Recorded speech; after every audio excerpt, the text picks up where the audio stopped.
ఆమేన్ చెప్పండి. హల్లెలూయా. సరే, మార్కు సువార్త 16వ అధ్యాయము 14 వచనం నుండి 18 వచనాల వరకు. పిమ్మట 11 మంది శిష్యులు భోజనమునకు కూర్చుండినప్పుడు ఆయన వారికి ప్రత్యక్షమై తాను లేచిన తర్వాత తను చూచిన వారి మాట నమ్మనందున వారి అపనమ్మక నిమిత్తం హృదయ కాఠిన్యము నిమిత్తం వారిని గద్దించెను. మరియు మీరు సర్వలోకమునకు వెళ్ళి సర్వ సృష్టికి సువార్తను ప్రకటించుడి. నమ్మి బాప్తిసం పొందినవాడు రక్షించబడును, నమ్మని వానికి శిక్ష విధించబడును. నమ్మిన వారి వలన ఈ సూచక్రియలు కనబడును. ఏవనగా నా నామమున దయ్యములను వెళ్ళగొట్టుదురు, కొత్త భాషలు మాట్లాడుదురు, పాములను ఎత్తి పట్టుకుందురు, మరణకరమైనది ఏది తాగినను అది వారికి హాని చేయదు. రోగుల మీద చేతులుంచినప్పుడు వారు స్వస్థత నొందురని వారితో చెప్పెను. ఆమేన్. చదువుబడిన వాక్యమును ప్రభు దీవించునుగాక. చిన్న ప్రార్థన చేసుకుందాం. మహోన్నతుడా, సర్వాధికారి, పరిశుద్ధుడా, సర్వాంతర్యామి, నిరంతరము జీవించువాడా, మీకు స్తోత్రములు నాయన. ఓ ప్రభువా, ఈ యొక్క సమయంలో తండ్రి మీ యొక్క వాక్యమును మేము వినుచుండగా మీరు మాతో మాట్లాడండి. మా తండ్రి, ఏడవ దూత ఏదైతే బూరగా పలికినో ప్రభువా, అది వినగల చెవును, గ్రహించగల హృదయమును, వివేచించగల మనస్సును మాకు అనుగ్రహించండి. సహాయము చేయము నాయన. మీ యొక్క పరిశుద్ధాత్మ యొక్క శక్తి చేత మమ్మల్ని అందరూ కూడా నింపండి. మీ కృప చేత మమ్మల్ని బలపరచండి. మీ రాకడ కొరకు సిద్ధపడుతున్న ప్రతి ఒక్క బిడ్డను దీవించి ఆశీర్వదించమని సమస్త ఘనత మహిమ ప్రభావం చెల్లిస్తూ యేసుక్రీస్తు పరిశుద్ధ నామములో వేడుకొని ప్రార్థిస్తున్నాము. ఆమేన్. కూర్చున్నాము, దయచేసి కూర్చోండి.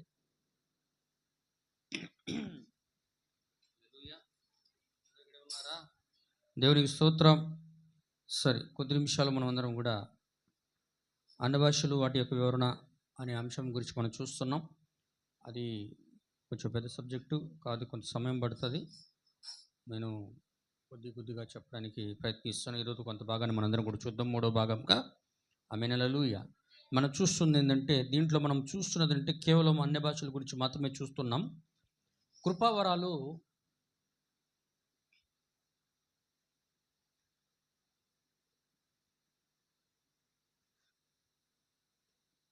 గురించి ప్రభువైన యేసుక్రీస్తు వారు కొరింథీయులకు రాసిన పత్రికలో మాట్లాడి ఉన్నాడు. హల్లెలూయా.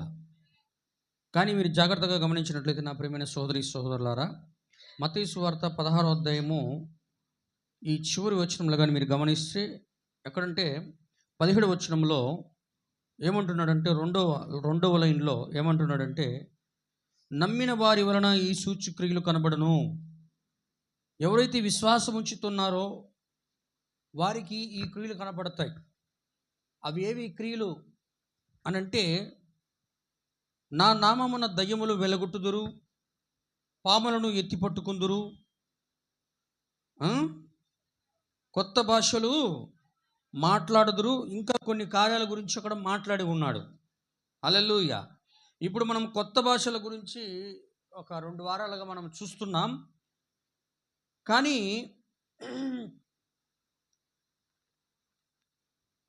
భాషలు అనబడేవి దేవుని యొక్క వరములలో ఒక వరమై ఉన్నది.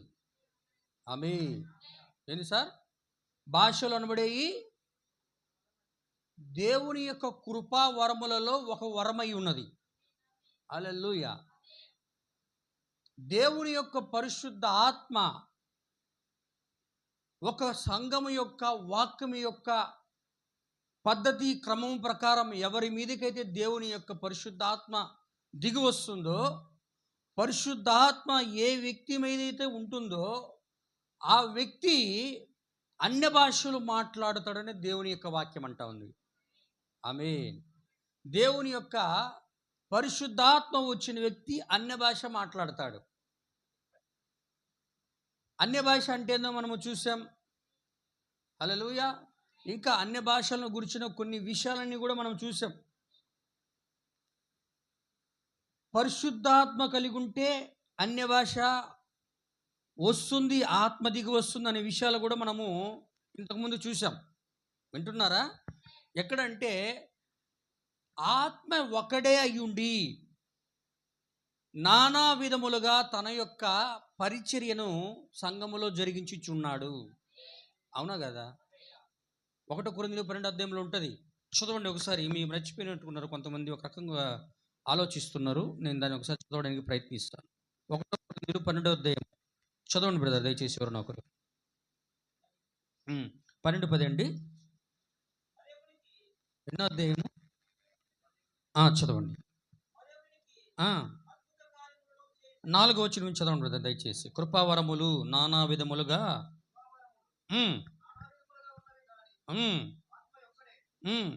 మీరు బాగా నోటీస్ చేయాలా, కృపావరములు.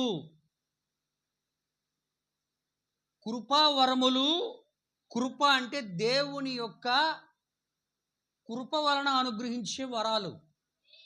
హల్లెలూయా. దేవుని యొక్క కృప వలన వచ్చే వరాలు అయ్యి.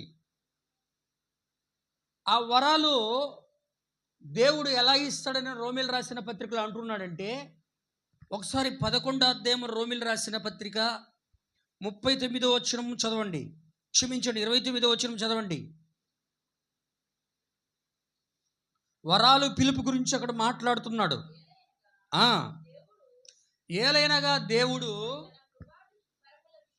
దేవుడు తన కృపా వరముల విషయములలోనూ, దేవుడు ఒక వ్యక్తిని పిలిచే విషయములోనూ పశ్చాత్తాపడడు. హల్లెలూయా. అందుకు అర్థమైందా?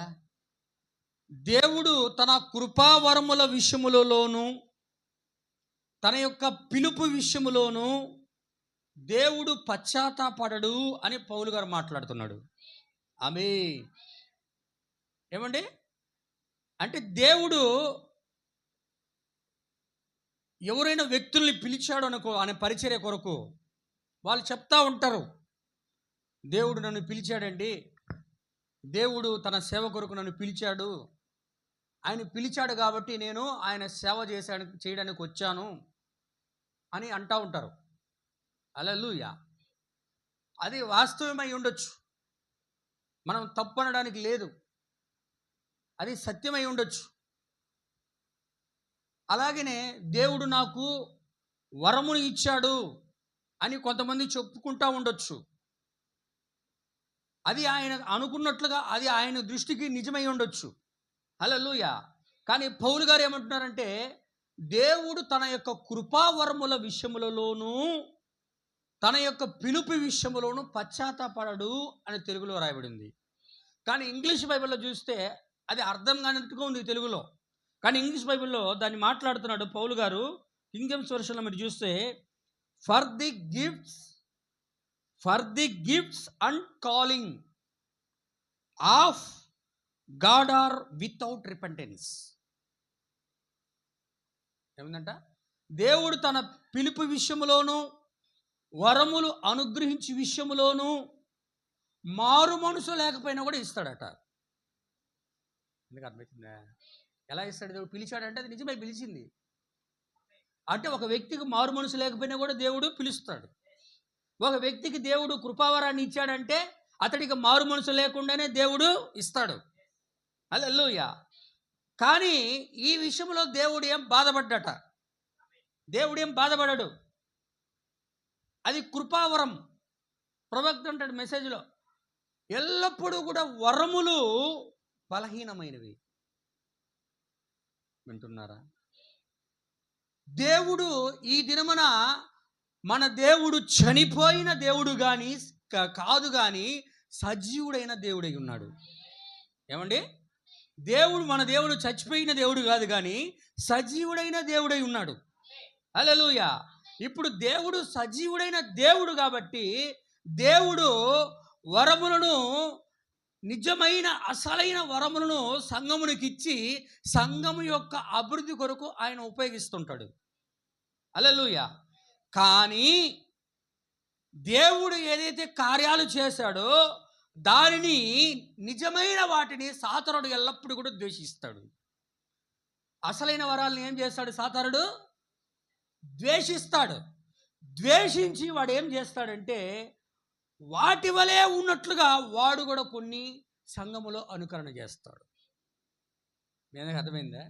ఒరిజినల్గా ఉన్నట్లుగా నేను దేని గురించి ఇంకా ముందుకెళ్ళినప్పుడు చెప్తాను. నేను ఒరిజినల్ ఇవి జరుగుతూ నిజమైన సంఘంలో జరుగుతున్నప్పుడు ఒరిజినల్ కాని వాటిని కూడా వాక్య క్రమములలోని సంఘాలలో జరిగిస్తుంటాడు వాడు. హల్లెలూయా. నిజమైన వాటిని దేవుడు ఎలా జరిగిస్తున్నాడో వాక్య క్రమములో లేని సంఘాలలో కూడా వాడు ఏం చేస్తాడంటే దేవుడే చేస్తున్నట్టు వీడు కూడా వాటిని అనుకరిస్తూ ఉంటాడు. ఎందుకంటే నిజమైన వాటిని వాడు అబద్ధమైన వాటిని అందరూ కూడా నమ్మకుండా ఉన్నట్లుగా. హల్లెలూయా అంటాడు. క్వశ్చన్స్ అండ్ ఆన్సర్స్ మెసేజ్లో చెప్తాడు ఆయన ప్రవక్త ఈ విషయాన్ని. కాబట్టి మీరు చూడండి, దేవుడు పిలుపు విషయంలోనూ కృపావరముల విషయంలోనూ కొని ఎన్నడూ కూడా ఆయన పశ్చాత్తపడడు.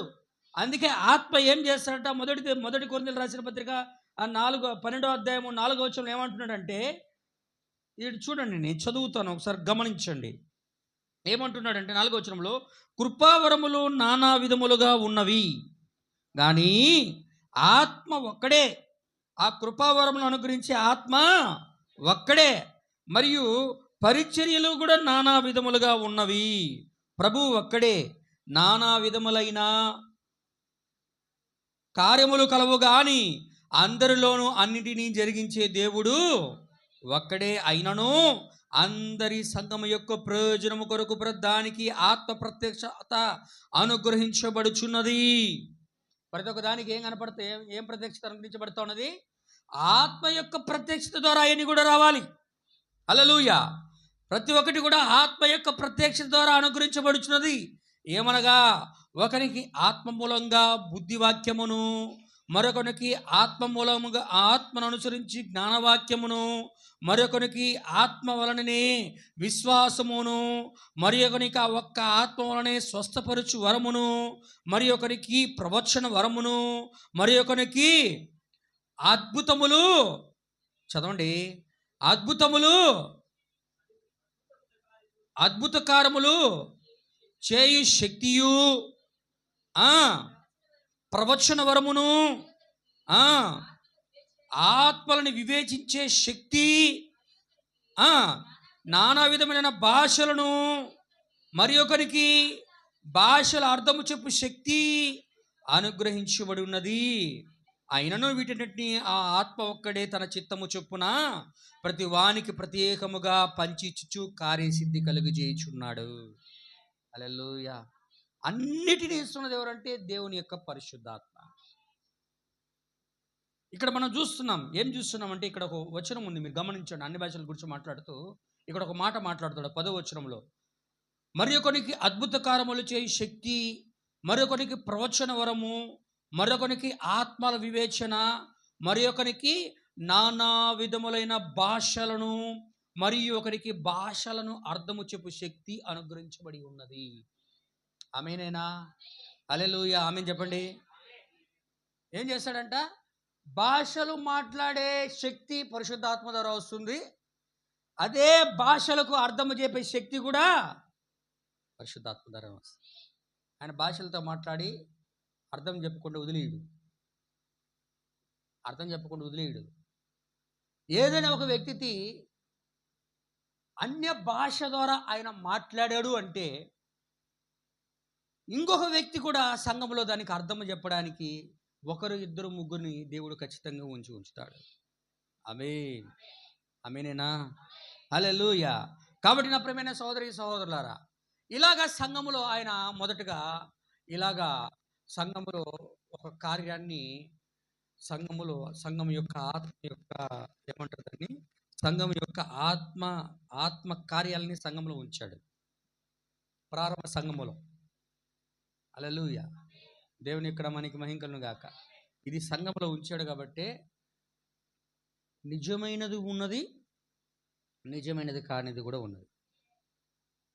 నిజమైనది ఉన్నది, నిజము కానిది కూడా ఉన్నది, సత్యం కానిది కూడా ఉంది. హల్లెలూయా. అందుకే ఈ అన్య భాషలో మాట్లాడుటను గురించి, వాటిని అర్థము చెప్పుటను గురించి పక్క అధ్యాయంలో పౌలు గారు మాట్లాడుతున్నారు.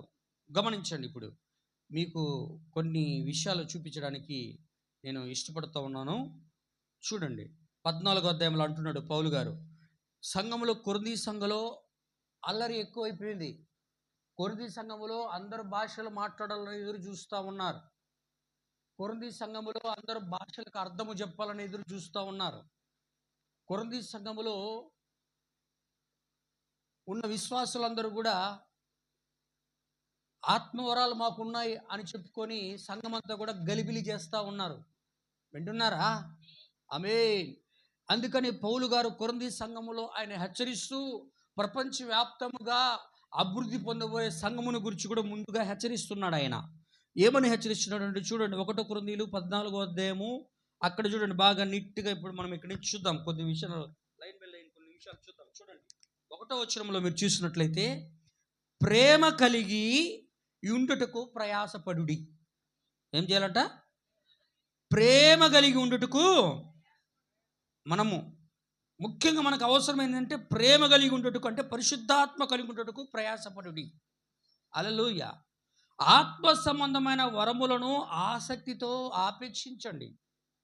ఆత్మ సంబంధమైన వరములు సంఘం ఏం చేయాలంట? ఆసక్తితో అంగీకరించాలి. ఆత్మకార్యాలని చేయడానికి సంఘం ఏం చేయాలంటే ఎదురు చూడాలి. దేవుడు అనుగ్రహిస్తే మనము చేయాలి అని ఎదురు చూడాలి. హల్లెలూయా. అందుకే ఆత్మ సంబంధమైన వరములను ఆసక్తితో మీరు అంగీకరించండి. విశేషముగా మీరు ప్రవచన వరమును ఆపేక్షించుడి. హల్లెలూయా. వింటున్నారా? అయ్యో అమ్మా, ఇక్కడే ఉన్నారా అందరూ? దేవుని ఎక్కడ మనకి మహింకలను గాక. ఆమేన్. ఆత్మ సంబంధమైన వరములని ఆసక్తితో ఆపేక్షించండి. కానీ విశేషముగా దీంట్లో ఒక ప్రత్యేకమైన వరం ఉంది. ఆ ప్రత్యేకమైన వరం ఏంటంటే ప్రవచన వరం. ఆమేన్. హల్లెలూయా. ఏ వరం అంటే అది? ప్రవచన వరమును. హల్లెలూయా. ప్రవచన వరమును మరి విశేషముగా ఆపేక్షించుడి. ఎందుకంటే భాషలతో మాట్లాడువాడు మనుషులతో కాడు, దేవునితోనే మాట్లాడుచున్నాడు.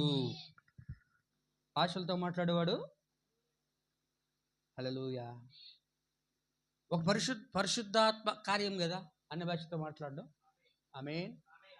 పరిశుద్ధాత్మ ఒక వ్యక్తి మీదకి దిగి వచ్చినప్పుడు పరిశుద్ధాత్మ చేత అతడు నింపబడిన వాడి దేవుడితో మాట్లాడుతున్నాడు. ఎవరితో మాట్లాడుతున్నాడు? దేవుడితో మాట్లాడుతున్నాడు. చుట్టూ ఉన్న వ్యక్తులకి అర్థము కాని భాషలో దేవుడు ఆయనతో మాట్లాడుతున్నాడు, దేవుడు ఇతనితో మాట్లాడుతున్నాడు. ఆమేన్. ఆమేన్. దేవుడు ఆయనతో మాట్లాడుతున్నాడు మానవుడితోటి, మానవుడు దేవుడితో కూడా మాట్లాడుతున్నాడు. ఇప్పుడు మాట్లాడుతున్నప్పుడు ఇక్కడ ఏం జరగాలంట? భాషలతో మాట్లాడు మనుషులతో కాదు కానీ దేవుడితో మాట్లాడుతున్నాడు. మనుషుడు ఎవడును దానిని గ్రహింపడు, కానీ వాడు ఆత్మ వలన మర్మములు పలుకుచున్నాడు. అంటే చుట్టుపక్కల ఉన్న ప్రజలకి ఆ విషయాలు దేవుడితో ఏం మాట్లాడుతున్నాడో, ఏమండి, మాట్లాడుతున్న వ్యక్తికి దేవుడికి ఆ విషయాలు తెలుసు. హల్లెలూయా. కానీ చుట్టూ కూర్చొని వింటున్న వ్యక్తులకి అది ఏందో అర్థం కాదు. కానీ మాట్లాడుతున్న వాడు ఎవరితో మాట్లాడుతున్నాడు అంటే దేవుడితో మాట్లాడుతున్నాడు. దేవుడు ఆయనతో మాట్లాడుతున్నాడు, ఆయన దేవుడితో మాట్లాడుతున్నాడు. హల్లెలూయా. ఇప్పుడు మాట్లాడుతున్నప్పుడు అది ఒక ఆత్మ సంబంధమైన కార్యమట. ఆత్మ వలన మర్మములు పలుకుతున్నాడు. అంటే అది ఎవరికి అర్థం కాదు ఆ విషయం ఏదో. హల్లెలూయా. ఏదో ఆయన ఏదో తెలుగు భాష వచ్చిన ఆయన ఒక ఫ్రెంచ్ లాంగ్వేజ్లో మాట్లాడుతున్నాడు అనుకో, చుట్టూ కూర్చున్న వాళ్ళు తెలుగు వాళ్ళు అనుకో, ఫ్రెంచ్ భాష ఊరికి తెలియదు. అంటే అది ఒక మర్మంగా ఉంటుంది. మీకు అర్థమైందా? ఇప్పుడు నేనున్న దేవుని ఆత్మ, దేవుని కృప వలన మీదకి దిగి వచ్చింది అనుకో, నేను ఫ్రెంచ్ లాంగ్వేజ్లో మాట్లాడినప్పుడు లేకపోతే లాటిన్ లాంగ్వేజ్లో మాట్లాడినప్పుడు మన చుట్టూ ఉన్న వాళ్ళందరూ కూడా తెలుగు వాళ్ళే కాబట్టి అది వాళ్ళందరికీ ఎలా ఉంటుంది అంటే అది ఒక మర్మంగా అర్థం కాని విషయంగా ఉంటుంది. అంతే కదా? అది అర్థం కాని విషయంగా ఉంటుంది. కానీ ఆ మాట్లాడిన వాడికి దేవునికి ఇద్దరికి తప్ప మిగతా వాళ్ళకి తెలియని విషయం అది. హల్లెలూయా. ఇప్పుడు మాట్లాడిన ఆయనకి దేవుడికి ఆ విషయం తెలుసు కాబట్టి ఇప్పుడు దేవుడు ఏం చేశాడంటే ఆ వ్యక్తి చేత మాట్లాడిన వ్యక్తి సంఘములో ఉన్నప్పుడు ఇంకొక వ్యక్తి ఎవరైతే దేవుని ఆ నింపుదల చేత నింపబడి నడిపించబడుతున్నాడో ఇతని మీద నుండి విడిచిపెట్టి ఇంకొక వ్యక్తిలోనికి ఆయన దిగి ఆయనలోనికి ప్రవేశించి ఆయన ద్వారా ఈయన చెప్పిన మర్మానికి అర్థం తెలియజేస్తాడు. అర్థమైందా? అంటే ఈయన మాట్లాడతాడు, మర్మంగా మాట్లాడతాడు, ఈ మర్మాన్ని ఇంకొక వ్యక్తిలో ఉండి ఆయన దాన్ని బయలుపరుస్తాడు. హల్లెలూయా. అందుకే ఇక్కడ అదే అంటున్నాడు పౌలు గారు. ఏమంటున్నాడు? దేవుని యొక్క నామానికి మహిమ కలుగును గాక. ఏమంటున్నాడు ఇక్కడ? మనుషుడు ఎవడును దాన్ని గ్రహించలేడు. చుట్టుపక్కల కూర్చున్న మనుషులెవరు కూడా దాన్ని గ్రహిండు గాని వాడు ఆత్మ వలన మర్మములు పలుకుచున్నాడు. పలుకుతుంది ఆయన కాదు, ఆత్మ వలన ఆ వ్యక్తి పలుకుతున్నాడు అక్కడ. ఆమేన్, హల్లెలూయా. అందుకే 3వ వచనంలో అంటున్నాడు, క్షేమాభివృద్ధియు హెచ్చరికయు ఆదరణీయు కలిగినట్లు ప్రవచించువాడు మనుషులతో మాట్లాడుచున్నాడు. ఏందట? ప్రవచించువాడు మనుషులతో మాట్లాడుచున్నాడా? అంతేనా? ప్రవచించువాడు మనుషులతో మాట్లాడుచున్నాడు, కానీ భాషతో మాట్లాడువాడు తనకి క్షేమాభివృద్ధి కలుగు చేయడానికి ప్రవచించువాడు సంగమునకు క్షేమాభివృద్ధి కలుగు చేయను. హల్లెలూయా. భాషలతో మాట్లాడువాడైతే ఎవరికి క్షేమాభివృద్ధి కలిగజేస్తున్నాడు? తనకు తాను మాత్రమే. అంటే ఆ వ్యక్తి మాట్లాడుకున్నాడు కానీ చుట్టూ వాళ్ళకి ఎవరికి అర్థం కాల. అవే అర్థమవుతుందా? మాట్లాడిన వ్యక్తికి మాత్రమే అన్య భాష మాట్లాడడం ప్రయోజనం, కానీ వింటున్న వాళ్ళందరికీ, సంఘంలో వాళ్ళందరికీ అది ప్రయోజనకరం కాదు. హల్లెలూయా.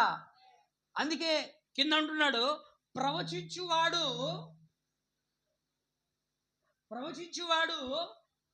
సంఘమునకు క్షేమాభివృద్ధి కలుగు చేయును. హల్లెలూయా. అన్య భాష మాట్లాడేవాడేమో తనకు తానే క్షేమం కలుగు చేసుకుంటున్నాడు. అన్య భాష మాట్లాడేవాడు. ప్రవచించేవాడైతే సంఘానికి సమస్తము కూడా క్షేమాభివృద్ధి కలిగి చేస్తున్నాడు. ఆమేన్. అందుకే పౌలు గారు అంటున్నాడు, కృపావరముల విషయములో అత్యాసక్తి గలవాడై ఉండుడి, అన్నిటికంటే ప్రవచన వరమును మీరు ఆసక్తితో ఆపేక్షించాడు. ప్రవచన వరం అంటే జరగబోయే విషయాన్ని, హల్లెలూయా, ముందుగా దేవుని ఆత్మ చేత తెలియజేయబడి చెప్పడమే ఉన్నది. వింటున్నారా? ఏం సార్?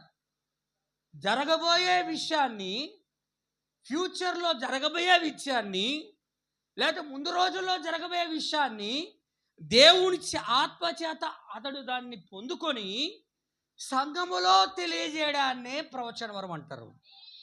ఆమేన్.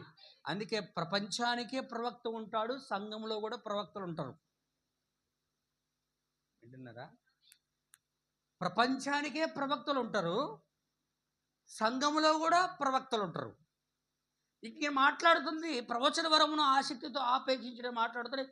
సంఘంలో ఉన్న వారితో మాట్లాడుతున్నాడు, ప్రపంచానికి ప్రవక్తగా ఉన్న వాడిని గురించి కూడా మాట్లాడుతున్నాడు. ఎందుకంటే ప్రవక్త ఎల్లప్పుడూ కూడా ఏం కలిగి ఉంటాడంటే యెహోవా ఇలాగూ సెలవిచ్చుచున్నాడు ఉంటాడు.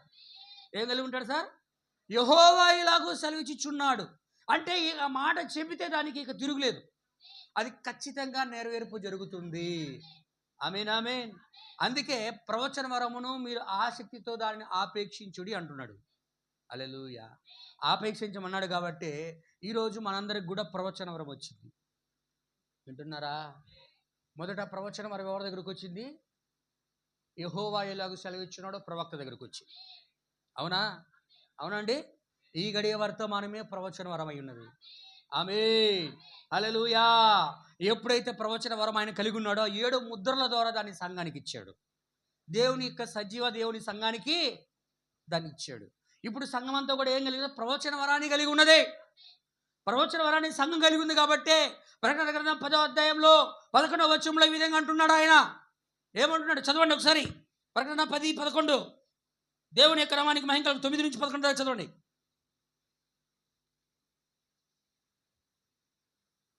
ప్రకటన 10:9-11.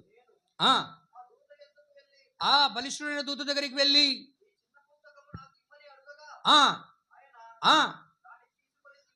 దాన్ని తీసుకొని ఆ చిన్న పుస్తకాన్ని, విప్పబడిన చిన్న పుస్తకాన్ని నువ్వు తినివేయము, అది నీ కడుపునకు చేదగును గాని హల్లెలూయా నీ నోటికి తేనె వలె మధురముగా ఉండును.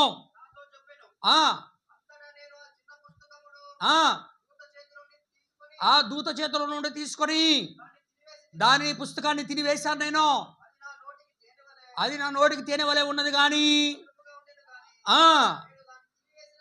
హల్లెలూయా అది నా కడుపుకు చేదాయను. ఇది ఇక్కడ ప్రవచన వరం గురించి చెప్తున్నాడు. ఇక్కడ ఏమంటున్నాడు? నీవు ప్రజలను గురించి, జనములను గురించి, ఆయా భాషలు మాట్లాడే వారిని గురించి హల్లెలూయా హల్లెలూయా నాతో చెప్పిరి. ఆమేన్. ఏం జరుగుతుంది అక్కడ? ఆయా భాషలు మాట్లాడేవారి గురించి, రాజులను గురించి, ప్రజలను గురించి, ఆ పుస్తకము తిన్నవాడు, ఆ పుస్తకము తన యొక్క గర్భం అనే ఆ హృదయంలోనికి వెళ్ళిపోయిన వాడు మరలా ప్రవచించుట అగత్యమని ఆ దూత దగ్గర నుండి తీసుకున్న వ్యక్తి వధువుగా ఉన్న యోహాను గురించి మాట్లాడుతున్నాడు. ఆమేన్. ఎవరైతే ఆ పుస్తకాన్ని తింటున్నారో ఆ వ్యక్తి ఏం చేశారంటే, ప్రవక్త యెహోవా ఇలాగూ సెలవిచ్చున్నాడు, ఎలా కలిగి ఉన్నాడో ప్రవచన వరాన్ని ఈ రోజు కూడా వధువు కూడా ప్రవచన వరాన్ని కలిగి ఉన్నది. అందుకే మనమే ప్రవచించడం మరలా అగత్యం. ఖచ్చితంగా నువ్వు ప్రవచిస్తావు. అందుకే మనం ఏం చేస్తాం? ఇదిగో ఇదిగో ఇది జరగబోతా ఉంది. రష్యా ప్రపంచం మీద లేస్తా ఉన్నది. రోమన్ క్యాథలిక్ ఈ విధంగా నాశనం చేయబోతా ఉంది. అమెరికా ఈ విధంగా నాశనం చేయబోతా ఉన్నది. అమెరికా ఈ విధంగా నాశనం కాబోతా ఉంది. ఇదిగో రెండో క్రూరం మిరిగి ఇది, మొదటి క్రూరం మిరిగి ఇది. ప్రపంచం మీద ఇటువంటి విపత్తులు రాబోతున్నాయి, ఇటువంటి నాశనాలు రాబోతున్నాయి, దేవుని ఉగ్రత ఈ విధంగా రాబోతుంది అని మనం ఎలా ప్రవచించగలుగుతారంటే ఈ పుస్తకం తినటం వలన, అది మనం ప్రవచించడం వలన. హల్లెలూయా.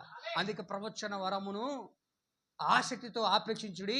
అన్ని వరముల కన్నా ప్రవచన వరము చాలా శ్రేష్టమైనది. మనం చెబుతున్నవన్నీ జరగబోయే విషయాలు, ప్రస్తుతం జరుగుతున్నాయి, జరగబోతున్నాయి, ఫ్యూచర్లో కూడా 1000 ఏళ్ల పరిపాలన తర్వాత కూడా జరగబోయే విషయాలు చెప్తున్నాం. అది మనకెలా తెలుసు? మనకు తెలియదు.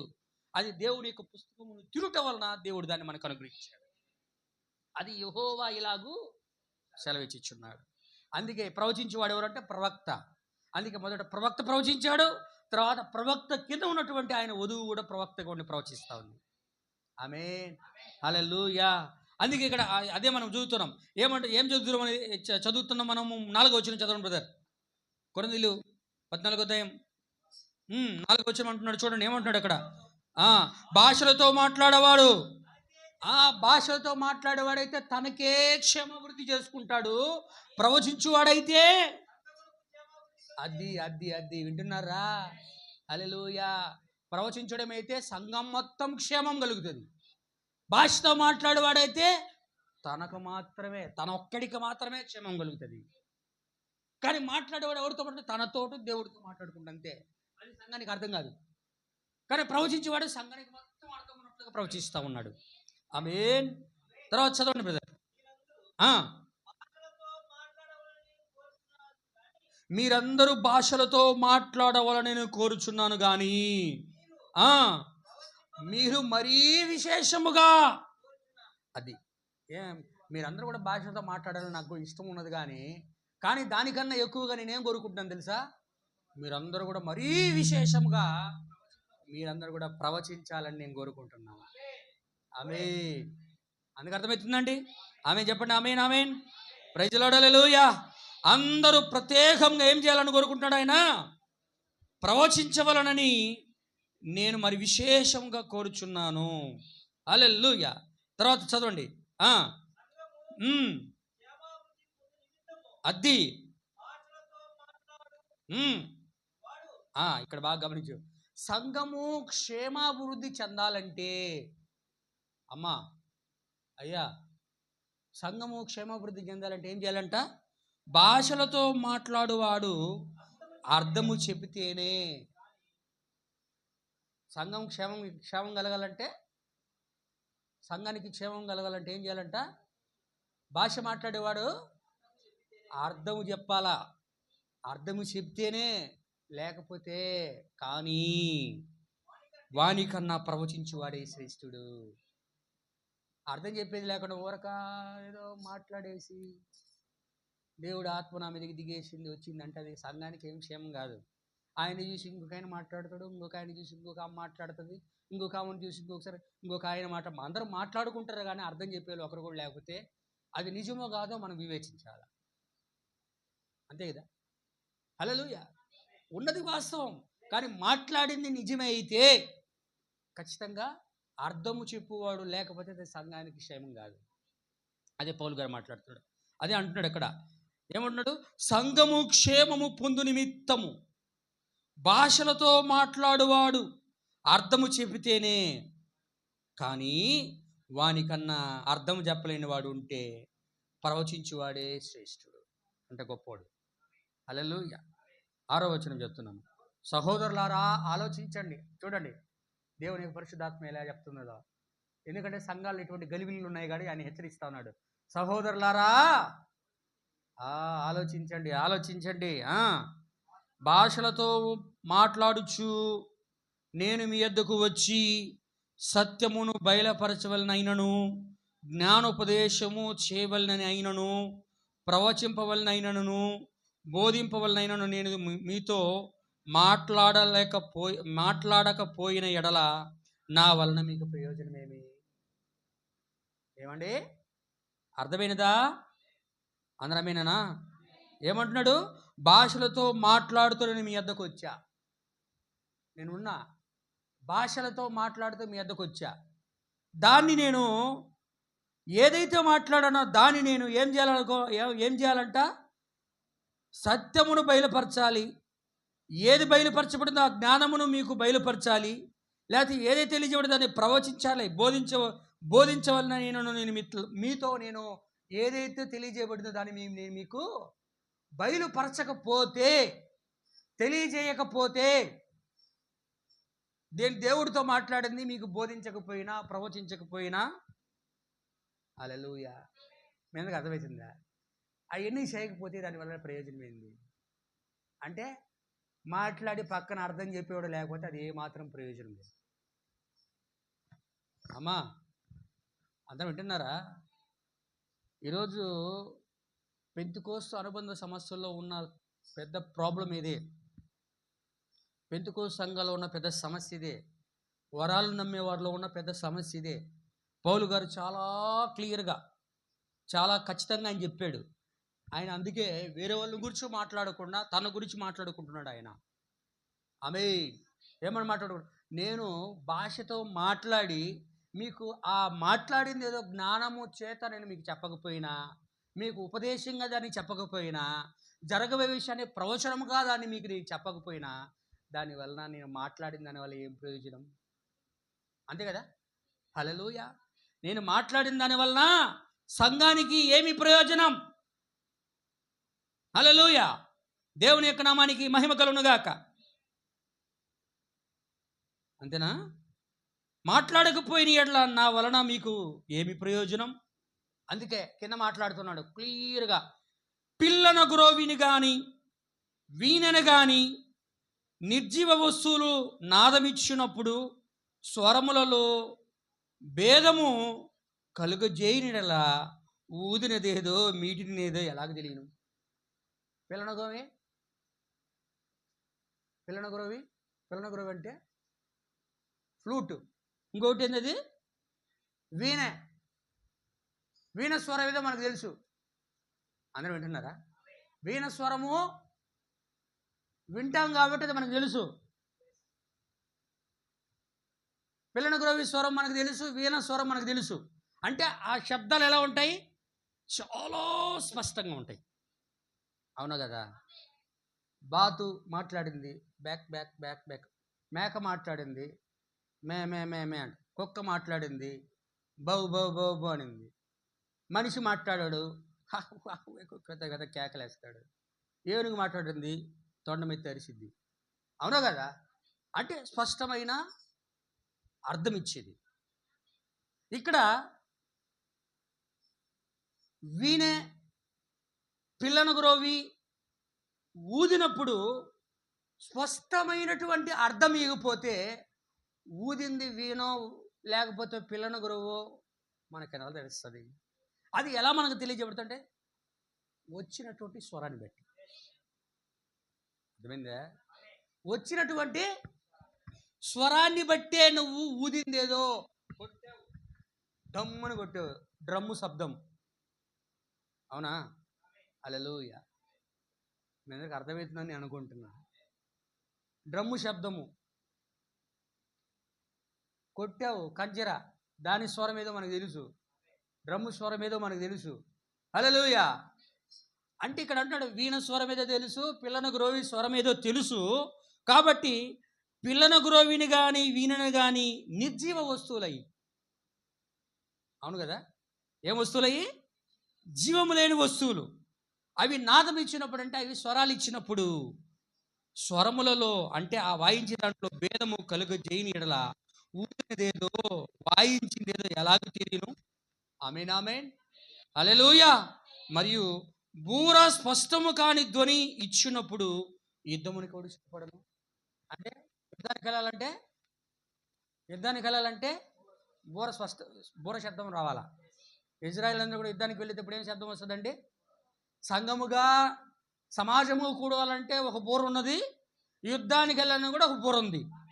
అవే యుద్ధానికి వెళ్ళేటప్పుడు ఒక బూర ఊదుతారు, సంఘానికి రావాలన్న ముందు ఊరుతారు. దాన్ని బట్టే కొన్ని సంఘాల్లో ఏం పెడతారు? గంట పెడతారు, కొడతారు. ఎందుకు కొడతారు? సంఘానికి సమయం అయింది, టైం అయింది, మీరు తొందరగా వచ్చేయండి అని స్వరం అది. హల్లెలూయా. ఇక్కడేమంటున్నాడంటే ఆయన కరెక్ట్గా అంటున్నాడు, స్పష్టంగా మాట్లాడుతున్నాడు. ఏం మాట్లాడుతున్నాడు? బూర స్పష్టముగా కాని ధ్వని ఇచ్చినప్పుడు యుద్ధమునికి ఎవడు సిద్ధపడు? అంటే స్పష్టమైన స్వరం లేదనుకో, ఊదింది బూర,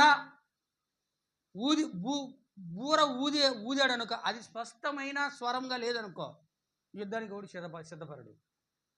అది స్పష్టమైన స్వరముని ఇచ్చినప్పుడే ఇది యుద్ధానికి వెళ్ళే స్వరము అని యుద్ధానికి సన్నద్ధులవుతారు. ఆమేన్, హల్లెలూయా. అలాగే మీరు అంటున్నాడు చూడండి, అలాగే మీరు స్పష్టమైన మాటలు నాలుకతో పలికితేనే గాని పలికినది ఎలాగో తెలియను? అన్ని భాషలో ఏం సార్? అమ్మా అందరూ వింటున్నారా? స్పష్టము కాని మాటలు,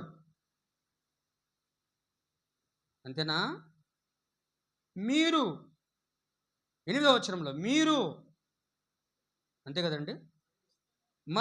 క్షమించండి, 9వ వచనం, మీరు అలాగే మీరు స్పష్టమైన మాటలు అన్య భాషలు మాట్లాడేటప్పుడు నాలుకతో పలికితేనే గాని పలికినది ఎలాగో తెలియను? మీరు కానీ సరైన భాషలో దేవుని ఆత్మచేత మీరు కానీ మాట్లాడకపోతే అది ఎలా ఉంటుందట? గాలితో మాట్లాడుచున్నట్టుండును. స్పష్టమైన మాటలు లేవనుకో, దేవుని ఆత్మ లేకుండా ఎవరో ఒకరు అవి స్పష్టమైన మాటలు కదనుకో, ఏదో ఆయన మాట్లాడాడు, అది ఆత్మ వల్ల మాట్లాడిందో కాదో గాలికి ప్రయాసపడినట్లుగా ఉంటుంది. ఆమేన్, ఆమేనేనా? హల్లెలూయా. అందుకన్నాడు పలికినది ఎలా తెలియను? మీరు గాలితో మాట్లాడుతున్నట్టుగా ఉండును. హల్లెలూయా. లోకమందు ఎన్నో విధములకు భాషలు ఉన్నను, వాటిలో ఒక్కటైనను స్పష్టము కానది ఉండదు. అందుకు అర్థమైంది ఇప్పుడు? అంటే ఎన్నో భాషలు ఉన్నాయి ప్రపంచమంతటా, కానీ స్పష్టం కాని భాష ఏది కూడా లేదు. తెలుగు స్పష్టమైన భాష, హిందీ స్పష్టమైన భాష, తమిళ్ స్పష్టమైన భాష, ఇంగ్లీషు స్పష్టమైన భాష, లాటిన్ స్పష్టమైన భాష, ఫ్రాన్స్ స్పష్టమైన భాష. అంటే ఖచ్చితముగా దానికి అర్థము చెప్పడానికి అనువాదం ఉంది. అంటే అర్థం చెప్పడానికి కదా, అంటే స్పష్టమైన భాష అంటే ఏదో ఒకటి మాట్లాడేది కాదు. హల్లెలూయా. మాట్లాడితే అది స్పష్టముగా ఉంటుంది దేవుని యొక్క పరిశుద్ధాత్మ. షబా షబా షబా షబా షబా అని మాట్లాడితే అది కాదు. నేను ఇంకా ఉందని చెప్పిన నాకు మెసేజ్లో ప్రవక్త కొన్ని వివరణలన్నీ కూడా ఇచ్చాడు. అన్నీ కూడా నేను మెసేజ్లో ప్రయత్నిస్తాను చాలా క్లియర్గా సంఘానికి అర్థం అవడానికి. హల్లెలూయా. కాబట్టి ఇక్కడ అంటాడు ఊరికేదో మాట్లాడిందే అందరూ సంఘాలు చూస్తే ఈయన ఏదో మాట్లాడతాడో ఆమె అదే అనుకరణ చేస్తాడు, ఆమె ఏదో మాట్లాడతాడో ఈయన అదే అనుకరణ చేస్తాడు, ఈయన ఏదో మాట్లాడింది ఇంకొక ఆయన అదే అనుకరణ చేస్తాడు. అందరు దొర్లుతారు, ఒకరి మీద ఒకరు దొర్లుకుంటూ పోతారు, పురిలాడతారు, కేకలేస్తారు, చప్పట్లు కొడతారు. చప్పట్లు కొడతాడు, మధ్యలో ఇంకొక ఆయన డ్రమ్ము కొడుతుంటాడు, డమ్మడమ్మడం, ఇంకొక ఆయన కంజీరు కొడుతుంటాడు. ఇది ఫూలిష్నెస్, బుద్ధిహీనత. ఇదంతా కూడా స్పష్టంగా లేనిది ఏది కూడా దేవుడు సంఘంలో చేయడు. అందుకే స్పష్టము కానిది ఏది కూడా లేదు. భాష అయినా స్పష్టంగా ఉన్నప్పుడు దేవుని ఆత్మ దిగి వచ్చినప్పుడు కూడా ఏ వ్యక్తి మీద అయితే ఆత్మ దిగి వస్తుందో ఆ వ్యక్తి ఖచ్చితంగా స్పష్టమైన భాషలో దేవునితో మాట్లాడతాడు. ఆమేన్, హల్లెలూయా. దేవుని ఎక్కడ మనకి మహిమ కలుగునుగాక. అందుకే అక్కడ ఉన్నాడు, లోకమందు ఎన్నో విధములకు భాషలు ఉన్నను, వాటిలో ఒక్కటైనను స్పష్టము కానిదైన భాష ఉండదు. కాబట్టి ఏమన్నాడు, కానిదై ఉండదు. మాటల అర్థము నాకు తెలియకుండిన ఎడలా. ఏమండి, నేను ఏదైతే మాట్లాడుతున్నానో ఆ మాటలకు నాకు అర్థము తెలియకుండిన ఎడలా మాట్లాడువానికి నేను పరదేశిగా ఉందును, మాట్లాడువాడు నాకు పరదేశిగా ఉండును. హల్లెలూయా. మీకు అది అర్థమైంది అనుకుంటా. హల్లెలూయా. ఏమన్నాడంటే, ఉదాహరణకి నాకు ఐగుప్తు భాష తెలీదు, దేవుని ఆత్మ చేత నింపబడి నేను మాట్లాడినప్పుడు నేను అందరికీ ఎలా కనపడతా? వరే వీళ్ళందరూ పెంతెకొస్తే మొదలు ఏమన్నారు, ఒరే వీళ్ళందరూ గలిలీ కారా, ఇక్కడున్నోళ్ళే కదా, వీళ్ళందరూ ఏంది మన భాషలో మాట్లాడుతున్నారే. హల్లెలూయా. 2వ అధ్యాయంలో అన్నారు అపొస్తలుల కార్యంలో. అంటే వింటున్న వాళ్ళందరూ ఎవరు అంటే పార్సిక దేశం నుండి, ఈజిప్ట్ దేశం నుండి, గ్రీకు దేశం అన్ని భాషలు మాట్లాడే వాళ్ళు, ఆయా దేశాల్లో ఉన్న వాళ్ళందరూ, యూదులందరూ కూడా ఏమయ్యారంటే పెంతెకొస్తు దినం ముందు ఇక్కడికి వస్తారు.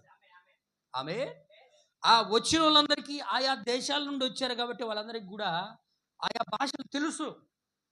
కానీ యెరూషలేములో ఉన్న వాళ్ళకి మాత్రం వచ్చిన వాళ్ళ భాషలు ఏవి కూడా తెలియదు. వీళ్ళకి తెలిసింది కేవలం ఏం భాష? హెబ్రీ భాష, గ్రీకు భాష. ఆమేన్. ఎవరికి? పెంతెకొస్తు మన పితరులకి, అపోస్తలులకి. ఆమేన్, ఆమేన్. ఇప్పుడు ఇక్కడ ఏం జరుగుతూ ఉన్నది? ఒరే వీళ్ళందరూ గలీలు కాదా, పొద్దు పొడిచి జామైనా కాలేదు, వీళ్ళందరూ మన భాషలో మాట్లాడుతున్నారు అన్నారు. అంటే వాళ్ళకి స్పష్టమైన భాషలో పెంతెకొస్తు మందు అపోస్తలు మాట్లాడినప్పుడు ఆయా దేశంలో నుండి పరవాసులుగా వచ్చిన వాళ్ళకి ఆ విషయాలన్నీ కూడా బోధపడ్డాయి. ఆమేన్, అర్థమయ్యాయి. హల్లెలూయా. అది ఇక్కడ పౌలు గారు అంటున్నాడు 14వ అధ్యాయంలో. ఏమంటున్నాడు? ఒకవేళ నేను మాట్లాడింది కానీ పక్కనోడికి అర్థం కాకపోతే నేను వాడికి పరదేశిగా ఉంటా, వాడు నాకు పరదేశిగా ఉంటాడు. అర్థమైతే పరదేశి కదా. తెలుగుడు పరదేశి ఎట్ అవుతాడు? ఇంగ్లీష్ తెలిసినోడు పరదేశి కాలేడు, తమిళ్ తెలిసినోడు పరదేశి కాలేడు. పరదేశి అంటే వేరే స్థలానికి సంబంధించినోడు అని అర్థం, అంటే వేరే ప్రాంతానికి సంబంధించినోడు అని అర్థం. అందుకు అర్థమైందా? హల్లెలూయా. అంటే నేను మాట్లాడితే పరదేశిగా ఉందును. ఎన్నో వచనం అండి ఇది? 11వ వచనం. మాటలు అర్థము నాకు తెలియకుండిన ఎడలా మాట్లాడు వానికి నేను పరదేశిగా ఉందను, మాట్లాడు వాడు నాకు పరదేశి అయి ఉందును. మీరు ఆత్మ సంబంధమైన వరముల విషయమై ఆసక్తి గలవారు గనుక సంగమునకు క్షేమాభివృద్ధి కలుగు నిమిత్తము అవి మీకు విస్తరించినట్లు ప్రయత్నం చేయండి. భాషలతో మాట్లాడు వాడు ఏం చేయాలంట? అర్థము చెప్పు శక్తి గలవాడగుటకై ప్రార్థన చేయవలను. ఆమేన్, హల్లెలూయా. భాషలతో మాట్లాడేవాడు ఏం చేయాలంట? అర్థము చెప్పడానికి శక్తి గలవాడై ఉండుటకు ప్రార్థన చేయవలను. నేను భాషతో ప్రార్థన చేసిన ఎడలా నా ఆత్మ ప్రార్థన చేతును, కానీ నా మనసుతో ఫలవంతముగా ఉండదు. కాబట్టి ఆత్మతో ప్రార్థన చేతును, మనసుతో ప్రార్థన చేతును, ఆత్మతో పాడుదును, మనసుతోనూ పాడుదును. లేని యెడల నీవు ఆత్మతో స్తోత్రము చేసినప్పుడు ఉపదేశం పొందనివాడు నువ్వు చెప్పు దాన్ని గ్రహింపలేడు గనుక నీవు కృతజ్ఞతాస్తుతులు చెల్లించినప్పుడు ఆమేనని వాడు ఎలాగ పలుకును? ఆమె అర్థమవుతుందా? నువ్వు మాట్లాడేటప్పుడు ఎదుటిన్న వ్యక్తికి నువ్వు మాట్లాడే అర్థమైతే ఆమేన్ అంటాడు. అర్థం కాకపోతే చెప్పండి, అర్థం కాకపోతే దేవుడు కృతజ్ఞతాస్తుతులు చెల్లించలేడు, ఆమెనని కూడా చెప్పలేడు. ఆమె అనకుండా ఏం అర్థం కాని వాళ్ళలాగా పరదేశులుగా మౌనంగా ఉంటాడు. హల్లెలూయా. దేవుని నామానికి మహిమ కలును గాక. అర్థమైందా? 17వ వచనం, నీవైతే బాగుగా కృతజ్ఞతాస్తుతులు చెల్లించున్నావు కానీ ఎదుటివాడు క్షేమాభివృద్ధి పొందడు. మాట్లాడేవాడు భాషతో మాట్లాడేవైతే క్షేమాభివృద్ధి పొందుతాడు, కానీ ఎదుటివానికి అది మాత్రము క్షేమం అనుగ్రహించబడదు. అందుకు దేవుణ్ణి స్తుతించుదును, ఆయనను సంఘములో క్షమించండి. 18వ వచనం చదువుతాను. నేను మీ అందరికంటే ఎక్కువగా భాషలతో మాట్లాడుచున్నాను. అంతేనా? అందుకు దేవుణ్ణి స్తుతించుదును, అయినను సంఘములో భాషలతో 10,000 మాటలు పలుకుట కంటే ఇతరులకు బోధ కలుగునట్లు నా మనసుతో 5 మాటలు పలుకుట మేలు. అంటే ఎవరికి అర్థం కాకుండా వాళ్ళని ఇబ్బంది పెట్టే కన్నా, భాషతో మాట్లాడడం కన్నా దేవుని వాక్యము అర్థమయ్యేటట్లుగా ఆత్మచేత బోధించడం మేలు అంటున్నాడు పౌలుగారు. ఆమేన్. హల్లెలూయా. విశేషముగా మీరు ప్రవచన మరమును క్షమించండి. 20వ వచనం, సహోదరులారా బుద్ధి విషయమై పసిపిల్లలు కాక దుష్టత్వం విషయమై శిశువులుగా ఉండుడి, బుద్ధి విషయమై పెద్దవారై ఉండుడి. దేవుడు ఆల్రెడీ ప్రవచించాడు 21వ వచనంలో, అన్య భాషలు మాట్లాడి జనుల ద్వారాను పరజనుల పెదవుల ద్వారాను ఈ జనులతో మాట్లాడుదును, అప్పటికైనా వారు నా మాట వినకపోవుదురు. హల్లెలూయా అని ప్రభువు చెప్పుచున్నాడని ధర్మశాస్త్రంలో రాయబడి ఉన్నది. ఎక్కడ మనం చదివాం? చివరి వారం చదివాం, యెషయా గ్రంథం 28వ అధ్యాయంలో. ఆ చెప్పబడిన ప్రవచనమును అన్య భాష మాట్లాడడం ద్వారా దాన్ని ప్రజలతో ఆయన మాట్లాడినప్పుడు పక్కన మాట్లాడే వ్యక్తి లేకపోవడం వల్ల ఎవరైతే సొంతంగా మాట్లాడుతున్నారో దానివల్ల కొన్ని సంఘములో ఇబ్బందులు కలుగుతూ ఉన్నాయి. ఆమేన్. హల్లెలూయా. చూడండి 22వ వచనం, కాబట్టి బాగా ఇక్కడ గమనించాలా. కాబట్టి భాషలు విశ్వాసులకు కాదు, అవిశ్వాసులకే సూచన. భాషలు ఎవరికి సూచన? అవిశ్వాసులకు భాషలు, అవిశ్వాసులకు భాషలు సూచనగా ఉన్నవి. ప్రవచించుట అవి విశ్వాసులకు కాదు, అవిశ్వాసులకు కాదు, విశ్వాసులకే సూచన ఉన్నది. ఆమేన్ చెప్పండి. హల్లెలూయా. భాషలు మాట్లాడటము అవిశ్వాసులకు సూచన, ప్రవచించడము విశ్వాసులకు సూచన. అంటే హల్లెలూయా, అంటే నువ్వు ఎప్పుడైనా సరే భాషతో మాట్లాడుతున్నావు అంటే, నువ్వు ప్రవచిస్తున్నావు అంటే విశ్వాసులకు అవిశ్వాసులకు సూచన అని ఇక్కడ పౌలు గారు అంటున్నాడు. ఆమేన్. అదే అంటాడు. కాబట్టి భాషలు విశ్వాసులకు కాదు, సంఘములో ఉన్న విశ్వాసులకు కాదు, అవిశ్వాసులకే సూచన అయి ఉన్నవి. ప్రవచించుట అనబడేది, వాక్యం చెప్పడం అనేది విశ్వాసులకు కాదు, క్షమించడం అవిశ్వాసులకు కాదు, విశ్వాసులకే సూచన అయి ఉన్నది. సంఘమంతా ఇక్కడ చూడండి, దానికి వివరణ చేస్తున్నాడు, అర్థం చెప్తున్నాడు పౌలు గారు. భాషలతో మాట్లాడడం అంటే ఏందో, ప్రవచించడం అంటే ఏందో వివరణ ఇస్తున్నాడు, అర్థం ఎత్తున్నది. ఇక్కడ అర్థం చెప్తున్నాడు 23వ వచనంలో. సంఘమంతయు కూడా, అంటే సంఘములో ఉన్న ప్రతి విశ్వాసి కూడా ఏకముగా కూడి అందరూ భాషలతో మాట్లాడుచుండగా దేవుని వాక్యం ఉపదేశం పొందిన వారెవరైనను అవిశ్వాసులైన వారు లోనికి వచ్చినలా మీరు వెర్రి మాట్లాడుచున్నారని అనుకుందరు కదా. హల్లెలూయా. అందరూ మాట్లాడుతుంటే బయట వాళ్ళు వచ్చేమనుకుంటారు? సంఘంలో వాళ్ళు బయట వాళ్ళు వచ్చి గబక్కన వచ్చి విజిట్ చేశారు. సంఘం అంతా కూడా మాట్లాడుతూ ఉంటే ఏమనుకుంటారట? వీళ్ళేంద్ర ఇది ఏదేదో పిచ్చి పిచ్చి మాటలు మాట్లాడుతున్నారు అని అవిశ్వాసులు అనుకుంటారు. హల్లెలూయా. అందుకే భాషలు మాట్లాడడం అవిశ్వాసులకు చెప్పండి సూచన, క్షమించండి సూచన. అందుకే మనం ఏం చూస్తున్నాం? మనం ఎన్నో వచ్చినప్పుడు చదివాం మనము, సంగమంతయు ఏకముగా కూడి అందరూ భాషలతో మాట్లాడుచుండగా ఉపదేశము అంటే క్రీస్తు యొక్క వాక్యమును గురించి పొందని వాడు అవిశ్వాసులైన వాళ్ళు లోపలికి వచ్చిన ఎడల మీరు వెర్రి మాటలు మాట్లాడుచున్నారు అనుకుందరు కదా. అంటే అవిశ్వాసులకు కాదు, విశ్వాసులకు సూచన. హల్లెలూయా. వెలుపుటోళ్ళు వచ్చినప్పుడు మీరు మాట్లాడే మాటలు ఎవరికి కూడా అర్థం కావు. అప్పుడు వాళ్ళకి ఏం మాట్లాడుతున్నా అర్థం కాదు కాబట్టి వీళ్ళ పిచ్చోళ్ళు లాగా ఉన్నారు అనుకుంటారు.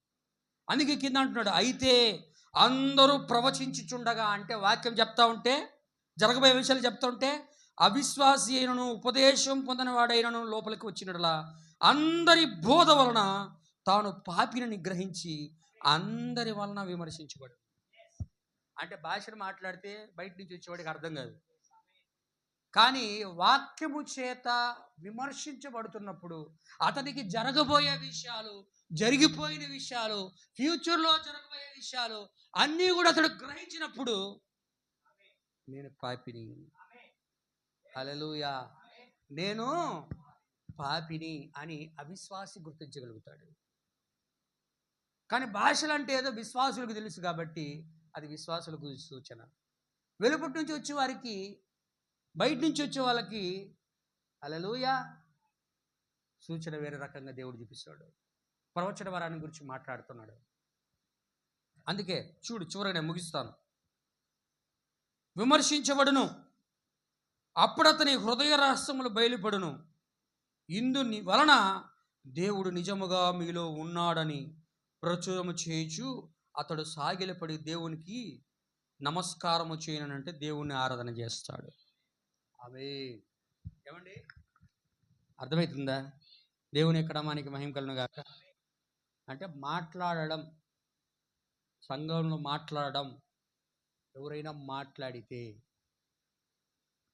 అర్థము చెప్పువాడు లేకుంటే మాట్లాడకూడదు భాషలతోటి. విశేషముగా ప్రవచన వరమును సంఘమంతా కూడా ఆసక్తితో ఆపేక్షించాలి. హల్లెలూయా.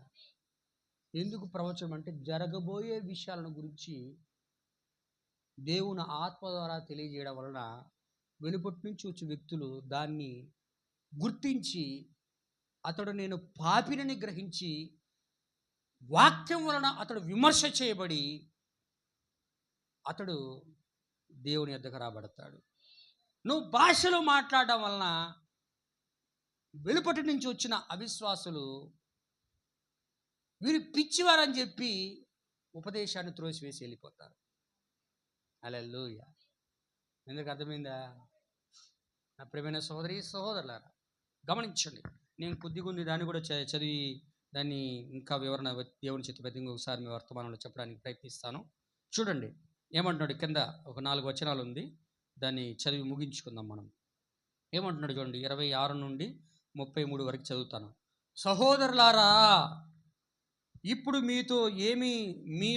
మీలో ఏమి జరుగుచున్నది? సంగమతో అంటున్నాడు.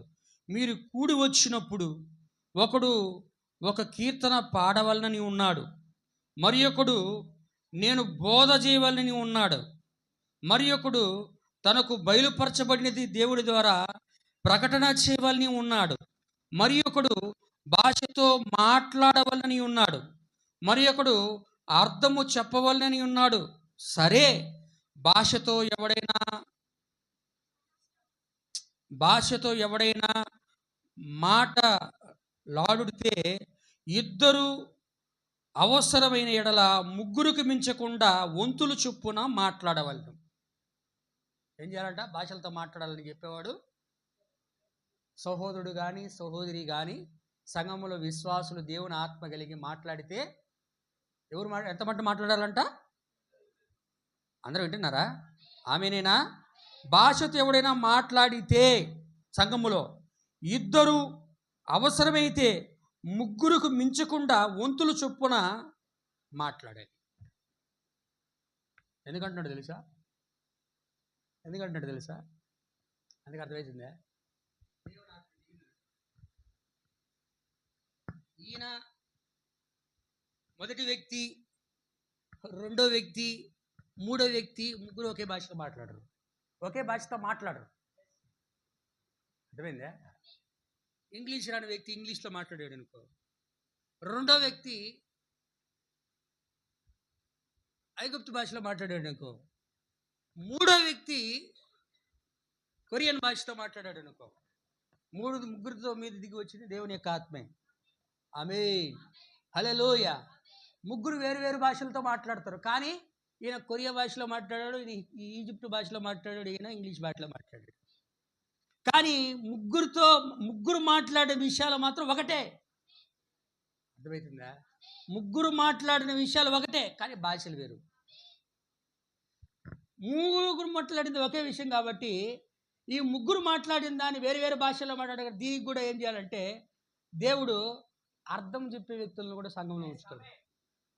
కొరియా భాష మాట్లాడినప్పుడు అక్కడ విన్నోళ్ళు, ఈయన కొరియా భాష లేదు కాబట్టి వింటున్న వాళ్ళందరూ ఎవరైతే ఉన్నారో వాళ్ళు ఇద్దరు ముగ్గురు రాస్తారు. ప్రవక్త మెసేజ్ చదివితే ఇద్దరు ముగ్గురు రాస్తారు అన్నమాట. దాన్ని కొరియా భాషలో ఎవరు తెలిసిన వాళ్ళు ఉంటారో వాళ్ళు రాస్తారు. ఈజిప్ట్ మాట్లాడితే ఈజిప్ట్ దేశం నుంచి ఎవరైనా వచ్చి ఉంటే వాళ్ళందరూ కూడా రాస్తారు. హిందీ భాషలో మాట్లాడితే హిందీ భాషలో ఇద్దరు ముగ్గురు ఇక్కడ దాన్ని అనువాదం చేస్తారు, రాస్తారు. వీటినన్నింటినీ తీసుకొని దేవుని యొక్క నామానికి మహిమ కలుగుగాక చూస్తారనమాట. ఓ ఈయన మాట్లాడింది ముగ్గురు మాట్లాడింది ఒకటే, వీటికి అర్థాలు కూడా అర్థమవుతుందా? వీటికి అర్థాలు కూడా మాట్లాడింది భాషలు వేరే, కానీ అర్థం మాత్రం భాషలు మారాయి అంతే. భాషలు మారాయి కానీ అర్థం ఒకటే, కానీ మాట్లాడింది మాత్రం అందరి మీద ఉండి దేవుడే. అది ఒరిజినల్ ఆ విధంగా ఉంటుంది, స్పష్టంగా ఉంటుంది. హల్లెలూయా. అంతేగాని ఏదో మాట్లాడినంత మాత్రాన అది సత్యమైపోదు. ఇష్టం వచ్చినట్టు మాట్లాడినంత మాత్రాన. దేవుని యొక్క నామానికి మహిమ కలుగును గాక.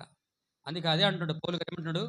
భాషతో ఎవడైనా మాట్లాడితే ఇద్దరు అవసరమైన ఎడల ముగ్గురికి మించకుండా వంతులు చొప్పున మాట్లాడవలను, ఒకడు అర్థము చెప్పవలను, లేకపోతే నోరు మూసుకొని కూసోవలను, సైలెంట్గా ఉండవలను. హల్లెలూయా. ఏమండి? అంతేనా? అంతే కదా? దేవుని యొక్క నామానికి మహిమ కలుగును గాక. అర్థము చెప్పువాడు లేని ఎడల, 28వ వచనం చూడు, అర్థము చెప్పవలను అన్నాడు. 27వ వచనంలో, 28వ వచనంలో అర్థము చెప్పువాడు లేని ఎడలా మాట్లాడినప్పుడు అతడు సంఘములో మౌనముగా ఉండవలను. అర్థమైందా? నా ప్రియమైన సహోదరి సహోదరులారా, మాట్లాడుతుంది పౌలు గారు కాదు, దేవుని యొక్క పరిశుద్ధాత్మ. ఎందుకంటే మాట్లాడేది ఆయనే, దానికి అర్థం చెప్పేది కూడా ఆయనే. కాబట్టి ఏమంటాడు? మాట్లాడండి, కానీ అర్థం చెప్పేవాడు లేకపోతే మౌనంగా ఉండండి. అంతే కదా సార్? చెప్పేవాడు లేకుండా ఇష్టంగా మాట్లాడుకుంటా అందరం మాట్లాడేవాళ్ళే, కానీ అర్థం చెప్పేవాడు ఒకడు లేనప్పుడు ఇది సాతాను అనుకరణ, డూప్లికేట్ అని మనం అర్థం చేసుకోవాలా. నిజమైనది కానీ ఉంటే ఖచ్చితంగా దేవుడు ఖచ్చితంగా చేస్తాడు. దేవుడు మాట్లాడతాడు, దేవుడు అర్థం చెప్తాడు. ఈ దినాల్లో అవి ఉన్నాయి. హల్లెలూయా. దేవుని యొక్క నామానికి మహిమ కలుగు. అవన్నీ కూడా ఎందుకంటే సంఘం యొక్క క్షేమం కొరకే. వింటున్నారా? అదే అక్కడ ఉన్నాడు. అర్థము చెప్పువాడు, 28వ వచనంలో, చెప్పువాడు లేని ఎడల అతడు సంఘములో మాట్లాడేవాడు మౌనంగా ఉండవలన గాని తనతోనూ దేవునితోనూ మాట్లాడుకోవచ్చు. ఎక్కడ? సంఘంలో కాదు. నువ్వు ప్రార్థన చేసుకునేటప్పుడు నేను ప్రార్థనతోనూ మనసుతోనూ దేవునితో మాట్లాడుతానని పైన అన్నాడు, మనం చదివిందాక. సంఘం మధ్యలో కాదు, దేవునితో మాట్లాడుకోవచ్చు. నువ్వు దేవుడు నీతో మాట్లాడుతూ నువ్వు దేవునితో మాట్లాడుకోవచ్చు. కానీ సంఘం మధ్యలో అర్థం చెప్పేవాడు లేకపోతే మాట్లాడకూడదు. దేవుని ఎక్కడ మనకి స్తోత్రం. చూడండి ఇంకేమంటాడు, ఎక్కడైనా వచ్చినామండి. క్షమించండి.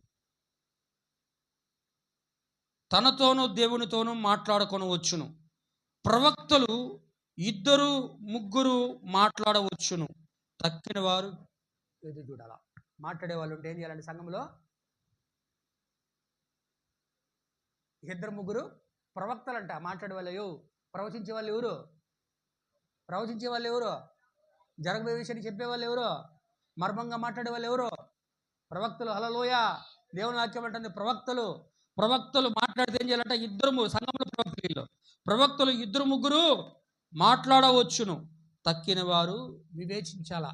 మాట్లాడింది నిజమా కాదా, ఒరిజినలా డూప్లికేటా, సరైందా కాదా అని వివేచించాలి.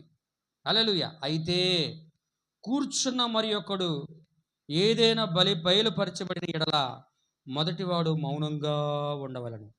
అందరూ నేర్చుకున్నట్లు, అందరూ హెచ్చరిక పొందినట్లును మీరందరూ ఒకని తర్వాత ఒకడు ప్రవచించి వచ్చును. మరియు ప్రవక్తల ఆత్మలు ప్రవక్తల స్వాధీనంలో ఉన్నవి. హల్లెలూయా. అలాగే పరిశుద్ధుల సంఘములన్నిటిలో దేవుడు సమాధానమునకి కర్త గాని అల్లరికి అందుకు అంటున్నాడు. ఎందుకు సమాధానానికి కర్త అయినా అల్లరికి కర్త కాదంటే, అందరూ మాట్లాడే వాళ్ళు ఎక్కువైపోయారు కానీ అర్థాలు చెప్పేవాళ్ళు లేరు. అంతా గోలగోలగా ఉంది సంఘం అంతా. ఉన్నది వాస్తవమే. చెప్పే ఒక వ్యక్తి మాట్లాడినప్పుడు దానికి అర్థం చెప్పే వ్యక్తులు ఉండాల. హల్లెలూయా. మాట్లాడేటప్పుడు అర్థం చెప్పే వ్యక్తులు లేకపోతే సంఘములో మౌనంగా ఉండాలని దేవుని యొక్క ఆత్మ హెచ్చరిస్తూ ఉంది. అందరూ మాట్లాడుకుంటూ పోయి ఇది దేవుని ఆత్మ ద్వారా మాట్లాడిందంటే ప్రవక్త అంటాడు మెసేజ్లో, మాట్లాడినది దేవుని ఆత్మ ద్వారా అయితే మనం వివేచించి ఎదురు చూడాలి. హల్లెలూయా. ఎవరైనా మాట్లాడకపోతే మాట్లాడిన దానిని నువ్వేం చేయాలంటే వాక్యముతో సరిచూడాలి. ఏదైనా ఎక్కడికి తీసుకెళ్ళాలంట? ప్రవక్త మాట్లాడితే 18 ఎక్కడికి తీసుకెళ్ళాలా? ఉరీము తుమ్మీము దగ్గరికి అని కదా. ప్రవక్త మాట్లాడితే నిజమైన ప్రవక్త మాట్లాడాడు, యెహోవా ఇలాగ సెలవచ్చినాడు మాట్లాడుతున్నాడు, లేకపోతే అబద్ధ ప్రవక్త మాట్లాడాడు, అప్పుడు ఏం చేయాలంటే యాజకుడి దగ్గరికి వెళ్ళి ఉరీము తుమ్మీము దగ్గర పెట్టి రిఫ్లెక్ట్ అవ్వాలా. ప్రతిబింబించాల. ఏది? ఉరీము తుమ్మీము ప్రతిబింబించాల. హల్లెలూయా. ఈరోజు కూడా దేవుడు ఏం చేస్తాడు? దేవుడు ఒకవేళ అర్థం చెప్పేవా లేకపోతే దాన్ని ఎక్కడికి తీసుకెళ్ళాలంటే ఈరోజు ఉరీము తుమ్మీము వాక్యం అయి ఉంది. హల్లెలూయా. వాక్యముతో మాట్లాడింది సరిపోవాలా. ఒకవేళ అది వాక్యముతో సరిపోకపోతే విడిచిపెట్టేయి. ఏమండి? వాక్యముతో సరిపోకపోతే అది కరెక్ట్ కాదు, అది అబద్ధం. అని ఎందుకంటున్నానంటే నిజమైన సంఘములో జరుగుతున్న దాన్ని, అబద్ధమైన దానిని నిజమైన దానిని అనుకరణ చేస్తున్నాడు సాతానుడు ఈరోజు. హల్లెలూయా. ఇది కూడా నిజమైనదే. యేసు చేయడమే కాదు, సాతానుడు కూడా చేస్తూ దేవుడు చేస్తున్నాడని సత్యములో లేని వారినందరినీ భ్రమపరుస్తున్నాడు వాడు. హల్లెలూయా. దేవుని యొక్క నామానికి మహిమకరణగా. ఒరిజినల్ది స్పష్టంగా ఉంటుంది, ఒరిజినల్ కాంతి స్పష్టంగా ఉండదు. అందుకే మనం చూస్తూ ఉంటాం అనేక మంది దొరికిపోతూ ఉంటారు. అబద్ధాలు చెప్పి, ప్రవచనాలు చెప్పి, అట్టిపండ్లు పెట్టి, నూనెలు పూసి, జీవజలాలను పోసి ప్రజల్ని మభ్యపెట్టి మోసం చేస్తారు. క్లోరోఫామ్ వాటర్ కలిపి ప్రజల మీద చెల్లి, ఏమండి నీళ్ళల్లో క్లోరోఫామ్ కలిపితే అటు సల్లంగానే కళ్ళు తిరిగి పడిపోతాయి. క్లోరోఫామ్ ఏంటంటే ఒక మత్తు మందు. హల్లెలూయా. ఇలాగ సంఘాల్లో మోసాలు చేస్తూ ఉన్నారు క్రైస్తవం పేరుతో. అందుకే దేవుడి దగ్గర మోసం ఉండదు, ఉన్నది ఉన్నట్లుగా ఆయన చేస్తాడు. ఆయన మన దేవుడు సజీవుడు. ఆయన ఈరోజు కూడా సంఘమును క్షేమము కొరకు అవన్నీ కూడా ఈ అంత్య దినాల్లో నేను పునరుద్ధరింతును అని యోవేలు ప్రవక్త చెప్పిన ప్రవచనం ప్రకారం సమస్తము కూడా పునరుద్ధరించి ఈరోజు సంఘంలో జరిగిస్తున్నాడు. అది ప్రవక్త కాలం నుంచి జరుగుతూనే ఉన్నది. చివరిగా వధువుతో అది ముగించబడుతుంది ఎత్తబాటుకు ముందు. హల్లెలూయా. దీన్ని అన్య సంఘములో, ప్రొటెస్టెంట్ సంఘాల్లో, రోమన్ క్యాథలిక్ సిద్ధాంతాలని ఫాలో అవుతున్న వారందరినీ కూడా యేసు చేస్తున్నట్లుగానే సాతానుడు ఏం చేస్తున్నాడంటే నమ్మించి సత్యమును నమ్మనీయకుండా అసత్యమును నమ్మనట్లు మోసం చేస్తున్నాడు వాడు. హల్లెలూయా. ఎందుకంటే దేవుడే పంపిస్తున్నాడు దాన్ని. తెస్సలోనికీయులకు రాసిన పత్రిక మనం చూస్తాం. సత్యమును నమ్మక అసత్యమును నమ్మనట్లు మోసము చేయు శక్తిని దేవుడే వారికి పంపుతున్నాడు. అందుకే కృపావరము అందరికి ఇస్తాడు. మారు మనసు లేకపోయినా కూడా, మారు మనసు లేకపోవడం అంటే ఏంది? వింటున్నారా? మారు మనసు లేకపోవడం అంటే ఏంది? మీలో ప్రతివాడు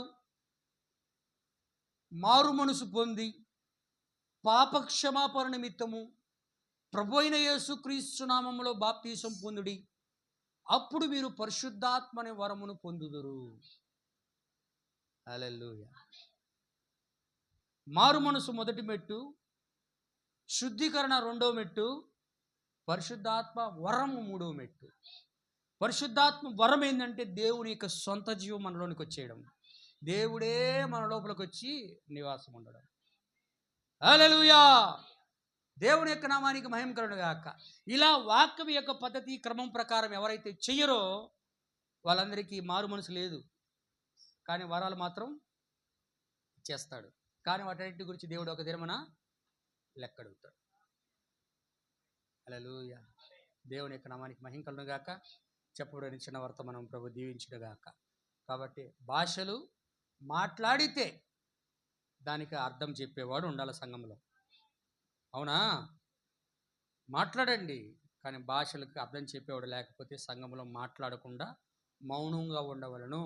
నీవు దేవునితో మాట్లాడుకోవచ్చును అని దేవుని యొక్క వాక్యం సెలవిస్తావు. ప్రభు వీళ్ళందరూ కూడా దీవించును గాక. షాలోమ్. ప్రార్థన చేసుకుందాం.